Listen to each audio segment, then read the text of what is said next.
So म चाहिँ अहिले छु बोराबादमा। यो चाहिँ हाम्रो एकदम भाइरल प्लेस हो।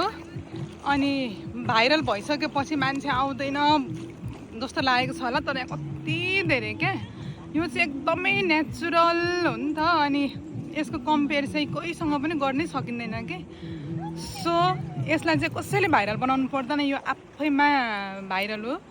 सो यस्तो दामी छ। अझै पनि हजुरहरू आउनु भएको छैन भने आउनुहोस्, सनसेटको मजा लिनुहोस्। हेर्नु कस्तो दामी सनसेट देखेको क्या पछाडि। सो म चाहिँ फेरि पनि आएको छु बोराबादमा। यो चाहिँ नेचुरल स्विमिङ पुल पनि हो। तपाईँहरूलाई स्विमिङ गर्न आउँछ भने छेउछेउमा आएर स्विमिङ गर्दा पनि हुन्छ। यहाँ हुनुहुन्छ Dhiraj sir. Dhiraj sir, hello hello hello.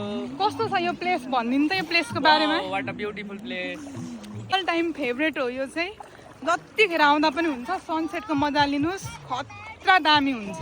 साँझमा आउनुपर्छ। हेर्नुहोस् त हाम्रो सनसेट भइसक्यो, हामीले यस्तो इन्जोय गऱ्यौँ होइन। आउनुहोस्, रमाइलो गर्नुहोस्।